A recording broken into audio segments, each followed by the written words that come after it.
नमस्कार दोस्तों, कैसे हैं आप सब। आई होप आप सब बहुत ही अच्छे होंगे और जमकर पढ़ाई कर रहे होंगे। स्वागत है आप सभी का एमसीक्यू के महातांडव सीरीज में। आज के इस वीडियो में हम पॉलिटिकल साइंस का मोस्ट वीवीआई एमसीक्यू क्वेश्चन लेकर आए, टॉप 50 एमसीक्यू क्वेश्चन लेकर आए, जो कि जेक बोर्ड एग्जाम 2026 के लिए बहुत ही इंपॉर्टेंट है, जो कि 16 फरवरी को होने वाला है। और ये सेट हमारा 2 है। इससे पहले सेट 1 हम अपलोड कर दिए, अगर आप सब नहीं देखें तो वो वीडियो जाकर देख लीजिए। तो चलिए बिना देरी के और क्वेश्चन की ओर आगे बढ़ते हैं। पहला हमारा बहुत ही इम्पोर्टेंट और मोस्ट इम्पोर्टेंट वीवीआई प्रश्न है कि अंतर्राष्ट्रीय श्रम संगठन ILO का मुख्यालय कहाँ है। तो अंतर्राष्ट्रीय श्रम संगठन का जो मुख्यालय है वह जेनेवा में स्थित है। कहाँ? जेनेवा में। ऑप्शन नंबर ए हमारा वह राइट आंसर। अगले प्रश्न है प्रश्न नंबर 2। प्रश्न नंबर 2 हमारा क्या है कि संयुक्त राष्ट्र संघ के महासचिव बन की मून किस देश के नागरिक है। तो वह जो है दक्षिण कोरिया के नागरिक है। ऑप्शन नंबर जो सी हमारा वह राइट आंसर। अगले प्रश्न है प्रश्न नंबर 3। प्रश्न नंबर 3 हमारा कि भारत संयुक्त राष्ट्र संघ में कब शामिल हुआ। भारत जो हमारा वह संयुक्त राष्ट्र संघ में कब शामिल हुआ था। तो 30 अक्टूबर 1945 में। कब हुआ था? 30 अक्टूबर 1945 में जो है शामिल हुआ था भारत हमारा। अगला प्रश्न है प्रश्न नंबर 4। प्रश्न नंबर 4 हमारा कि हथियार लड़ने से अच्छा है जुबान की लड़ाई, यह किसका कथन है। हथियार से लड़ने से अच्छा है कि जुबान की लड़ाई से लड़े, यह किसका कथन है। तो यह मार्क्स का कथन था। ऑप्शन नंबर जो डी हमारा हुआ राइट आंसर। अगले प्रश्न है प्रश्न नंबर 5। प्रश्न नंबर 5 हमारा क्या है कि निम्नलिखित में से कौन सा देश संयुक्त राष्ट्र सुरक्षा परिषद का अस्थायी सदस्य नहीं है। तो जापान जो है वह संयुक्त राष्ट्र सुरक्षा परिषद का सदस्य अस्थायी जो सदस्य वह नहीं है। ऑप्शन नंबर ए हमारा वह राइट आंसर। अगले प्रश्न है प्रश्न नंबर 6। प्रश्न नंबर 6 हमारा क्या है विश्व व्यापार संगठन WTO का मुख्यालय कहाँ स्थित है। तो विश्व व्यापार संगठन का जो मुख्यालय है वह जेनेवा में है। और ILO का भी कहाँ है? WTO का और ILO का दोनों का कहाँ है? जेनेवा है मुख्यालय। ऑप्शन नंबर जो बी हमारा वह राइट आंसर। अगले प्रश्न प्रश्न नंबर 7। प्रश्न नंबर 7 हमारा विश्व बैंक की स्थापना कब हुई। तो विश्व बैंक की जो स्थापना है वह 1945 में हुआ था। ऑप्शन नंबर जो बी हमारा वह राइट आंसर। अगले प्रश्न प्रश्न नंबर 8। प्रश्न नंबर 8 हमारा क्या है निम्नलिखित में कौन सुरक्षा परिषद का अस्थायी सदस्य नहीं है। तो इनमें से जो है इजराइल है वो सुरक्षा परिषद का क्या अस्थायी सदस्य नहीं है। ऑप्शन नंबर जो डी हमारा वो राइट आंसर।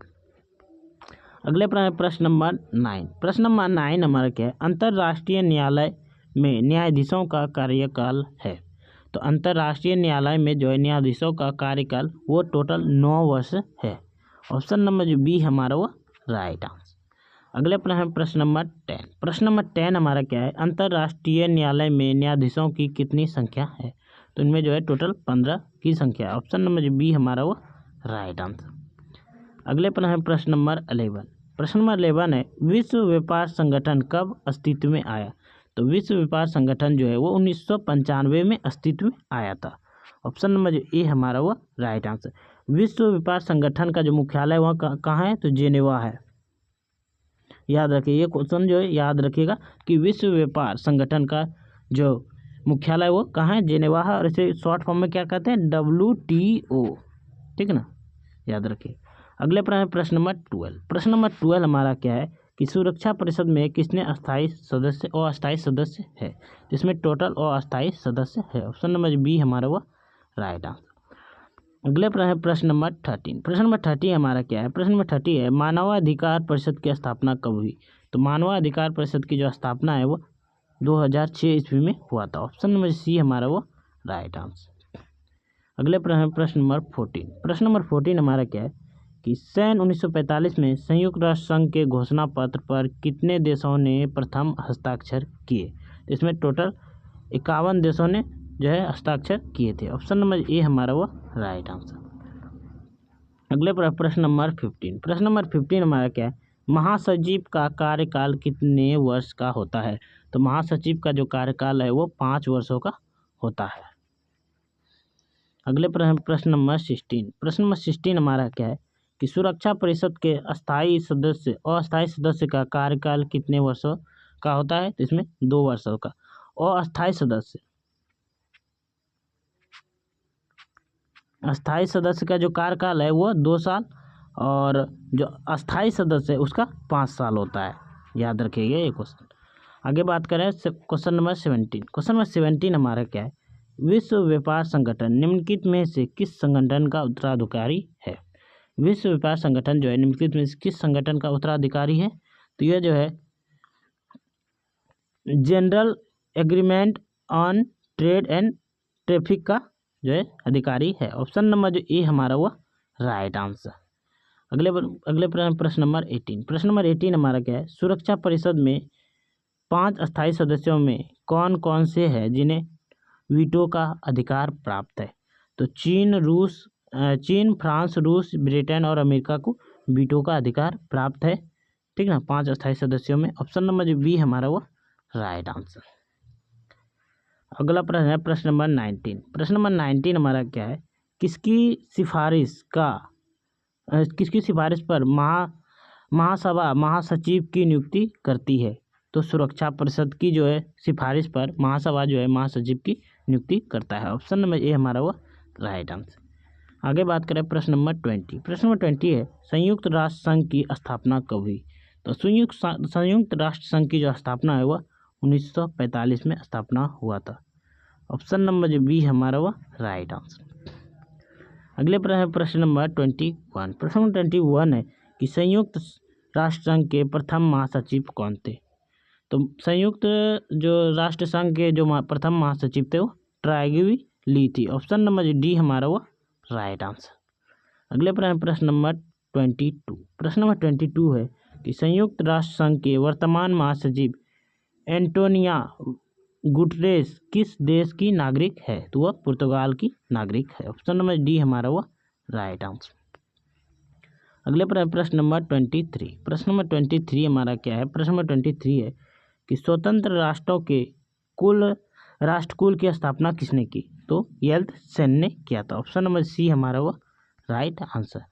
अगले प्रश्न नंबर 24। प्रश्न नंबर 24 है, एक ध्रुवीय विश्व में राष्ट्र संघ पर किस देश का सबसे अधिक प्रभाव है। तो वो संयुक्त राष्ट्र अमेरिका का। ऑप्शन नंबर बी हमारा वो राइट आंसर। अगले प्रश्न नंबर 25। प्रश्न नंबर 25 है हमारा, मानवाधिकार परिषद की स्थापना कब हुई। तो मानवाधिकार परिषद की जो स्थापना है वो 2006 ईस्वी में स्थापना हुई थी। अगले प्रश्न नंबर 26। प्रश्न नंबर 26 है, एमनेसेंट इंटरनेशनल का मुख्यालय कहाँ है। तो वो लंदन में है। ऑप्शन नंबर सी हमारा वो राइट आंसर। अगले प्रश्न नंबर 27। प्रश्न नंबर 27 है, अंतर्राष्ट्रीय न्यायालय कहाँ स्थित है। तो वह हेग में स्थित है। ऑप्शन नंबर सी हमारा वो राइट आंसर। अगले प्रश्न नंबर 28। प्रश्न नंबर 28 है, संयुक्त राष्ट्र संघ के बजट में सबसे अधिक योगदान किस देश का है। तो संयुक्त राष्ट्र संघ के बजट में जो है सबसे अधिक योगदान अमेरिका का है। ऑप्शन नंबर सी हमारा वो राइट आंसर। अगला प्रश्न है प्रश्न नंबर 29। प्रश्न नंबर 29 हमारा क्या है कि संयुक्त राष्ट्र संघ की स्थापना कब हुई। तो इसकी जो स्थापना है राष्ट्र संघ की स्थापना कब हुई। तो राष्ट्र संघ की जो स्थापना है वो 1920 में हुआ था। ऑप्शन नंबर डी हमारा वो राइट आंसर। अगले प्रश्न नंबर 30। प्रश्न नंबर 30 हमारा कि सन 1950 के दशक में फ्रांस को किससे जूझना पड़ा। तो वह उसको जो है वियतनाम से जूझना पड़ा था। ऑप्शन नंबर सी हमारा वो राइट आंसर। अगले प्रश्न नंबर 31। प्रश्न नंबर 31 है कि परमाणु अप्रसार संधि पर किस वर्ष हस्ताक्षर हुए थे। तो परमाणु अप्रसार संधि पर 1968 में हस्ताक्षर हुए थे। ऑप्शन नंबर डी हमारा वो राइट आंसर। परमाणु प्रसार संधि पर भारत हस्ताक्षर किया था कि नहीं। तो परमाणु प्रसार संधि पर जो है भारत हस्ताक्षर नहीं किया था, याद रखिएगा, ठीक ना। अगले प्रश्न नंबर 32। प्रश्न नंबर 32 हमारा क्या है कि शीत युद्ध कब आरंभ हुआ था। तो शीत युद्ध का जो आरंभ हुआ था वह द्वितीय विश्व युद्ध के बाद हुआ था। कब हुआ था। 1945 में आरंभ हुआ था, याद रखिएगा। अगले प्रश्न नंबर 33। प्रश्न नंबर 33 हमारा क्या है, प्रश्न नंबर 33 है कि सुरक्षा की परंपरागत धारणा में कौन से तत्व है। निशस्त्रीकरण, अस्त्र नियंत्रण और विश्वास बहाली जो है उसकी अवधारणा है। ऑप्शन नंबर ए हमारा वो राइट आंसर। अगले प्रश्न नंबर 34। प्रश्न नंबर 34 है, सुरक्षा धारणा के तहत रासायनिक हथियार संधि कब हुए? तो वह 1993 में हुए थे। ऑप्शन नंबर डी हमारा वो संधि जो है 1993 में हुआ था, रासायनिक हथियार संधि। अगले प्रश्न नंबर 35। प्रश्न नंबर 35 है, सुरक्षा धारणा के तहत जैविक हथियार संधि किस वर्ष संपन्न हुई थी? तो यह 1972 में हुआ था और वो 1993 में हुआ था। ऑप्शन नंबर बी हमारा हुआ राइट आंसर। यह बहुत ही इंपॉर्टेंट क्वेश्चन है दोनों, ठीक है। अगला प्रश्न नंबर 36। प्रश्न नंबर 36 है, सुरक्षा का क्या अर्थ होता है? तो सुरक्षा का अर्थ होता है कि खतरों से मुक्त रहना। ऑप्शन नंबर ए हमारा हुआ राइट आंसर। अगला प्रश्न नंबर 37। प्रश्न नंबर 37 है, किस संधि ने परमाणु परीक्षणों को पूर्णतः वर्जित किया? तो व्यापक परीक्षण संधि CTBT ने क्या किया? परमाणु परीक्षण को पूर्णतः वर्जित किया था। अगले प्रश्न नंबर 38। प्रश्न नंबर 38 है कि मानवता की रक्षा का व्यापक अर्थ है? तो अभाव और भय से मुक्त। ऑप्शन नंबर डी हमारा वो राइट आंसर। अगले प्रश्न नंबर 39। प्रश्न नंबर 39 है, निम्नलिखित में से कौन वैश्विक सुरक्षा का मामला है? तो वैश्विक वृद्धि, ताप, ब्लड फ्लो और अंतर्राष्ट्रीय आतंकवाद, ये सभी क्या है? वैश्विक सुरक्षा का मामला है। ऑप्शन नंबर डी हमारा वो राइट आंसर। अगले प्रश्न नंबर 40। प्रश्न नंबर 40 हमारा क्या है? ऊर्जा संरक्षण अधिनियम कब पारित हुआ? तो ऊर्जा संरक्षण अधिनियम जो है वह 2001 में पारित हुआ था। ऑप्शन नंबर बी हमारा वो राइट आंसर। अगले प्रश्न नंबर 41। प्रश्न नंबर 41 है, वैश्विक ताप वृद्धि से किस देश को सबसे अधिक खतरा है? तो वो मालदीव को खतरा सबसे अधिक है। ऑप्शन नंबर बी व उसके बाद बांग्लादेश को।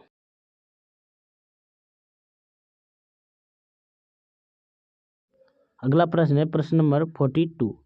रियो डी जेनेरो पृथ्वी सम्मेलन निम्नलिखित में से किस से संबंधित है? तो यह पर्यावरण से संबंधित है। ऑप्शन नंबर ए हमारा वो राइट आंसर। अगले प्रश्न नंबर 43। प्रश्न नंबर 43 है, ग्रीन हाउस गैस संबंधित है? तो ग्रीन हाउस गैस जो वो वैश्विक ताप से संबंधित है। ऑप्शन नंबर डी हमारा, ऑप्शन नंबर ए हमारा वो राइट आंसर। अगले प्रश्न नंबर 44। प्रश्न नंबर 44 है, 1992 में पृथ्वी सम्मेलन कहाँ हुआ था? तो ये रियो डी जेनेरो में हुआ था। कहाँ पे हुआ था? Rio de Janeiro. Option number A हमारा वो राइट आंसर। पृथ्वी सम्मेलन 1992 में हुआ था। कहाँ पे हुआ था? तो रियो डी जेनेरो में। अगला प्रश्न है प्रश्न नंबर 45। प्रश्न नंबर 45 है, 1992 में रियो डी जेनेरो में आयोजित पृथ्वी सम्मेलन निम्नलिखित में से किससे संबंधित है? तो वो क्या है? पर्यावरण से संबंधित था। ऑप्शन नंबर ए हमारा वो राइट आंसर। अगला प्रश्न है प्रश्न नंबर 46। प्रश्न नंबर 46 है, पर्यावरण संबंधित लिटमस टू ग्रोथ पुस्तक सन 1972 में किसने लिखी? तो यह क्लब ऑफ रोमन ने लिखा था, रोम ने। ऑप्शन नंबर ए हमारा वो राइट आंसर। अगले प्रश्न नंबर 47। प्रश्न नंबर 47 है कि सन 1992 में संयुक्त राष्ट्र संघ का पर्यावरण और विकास के मुद्दे पर केंद्रीय सम्मेलन कहाँ संपन्न हुआ? यह ब्राजील में हुआ था। कहाँ पे? तो कहाँ पे हुआ था? वही रियो जी दोनों में। ऑप्शन नंबर डी हमारा वो राइट आंसर। अगला प्रश्न है प्रश्न नंबर 48। पृथ्वी के ऊपरी वायुमंडल में किस गैस की मात्रा लगातार कमी बनी रही है? तो ओजोन की जो गैस की मात्रा वो लगातार कमी बन रही है। ऑप्शन नंबर सी हमारा वो राइट आंसर। अगला प्रश्न है प्रश्न नंबर 15। प्रश्न नंबर 15 हमारा क्या है? प्रश्न नंबर 15 है कि पृथ्वी सम्मेलन किस वर्ष और कहाँ हुआ जिसमें 170 देश, हजारों स्वयंसेवी संगठन एवं अनेक बहुराष्ट्रीय निगमों ने भाग लिया? तो यह ब्राजील में हुआ था 1992 में, ठीक, पृथ्वी सम्मेलन। अगला प्रश्न है प्रश्न नंबर 51। प्रश्न नंबर 51 है, वैश्विक ताप वृद्धि किस सुरक्षा का मामला है? तो वैश्विक सुरक्षा का मामला है। अगला प्रश्न है प्रश्न नंबर 52। पर्यावरण की सुरक्षा के लिए सबसे पहले अंतर्राष्ट्रीय सम्मेलन कहाँ हुआ? तो स्टॉकहोम में हुआ था। अगले प्रश्न नंबर 43। प्रश्न 53 है, क्योटो प्रोटोकॉल पर कब हस्ताक्षर हुआ था? यह 1997 में हुआ था। ऑप्शन नंबर डी हमारा वो राइट आंसर। अगले प्रश्न नंबर 54। प्रश्न नंबर 54 है, विश्व की साझा समस्या कौन है? वह इनमें से सभी विश्व की साझा समस्या है। वायुमंडल, समुद्री सतह और बाहरी अंतरिक्ष। अगला प्रश्न है प्रश्न नंबर 55। ओजोन परत का नुकसान निम्नलिखित में से किस गैस के ज़्यादा उत्सर्जन से हो रहा है? तो chlorine gas, option number B हमारा वो राइट आंसर। अगला प्रश्न है प्रश्न नंबर 56। प्रश्न नंबर 56 हमारा कि ओजोन की परत में छिद्र होना क्या है? तो वायुमंडल की ऊपरी परत में ओजोन की कमी का होना छिद्र है। ऑप्शन नंबर सी हमारा वो राइट आंसर। तो आप सबको बताइएगा ये वीडियो कैसा लगा। अगर वीडियो अच्छा लगा तो वीडियो को लाइक कीजिएगा और कमेंट में जरूर बताइए वीडियो कैसा लगा, ठीक है। और ज़्यादा से ज़्यादा बच्चों तक शेयर कीजिएगा क्योंकि ये वीडियो जो बहुत ही इंपॉर्टेंट है। तो चलिए मिलते हैं अगले वीडियो में। जय हिंद, जय भारत।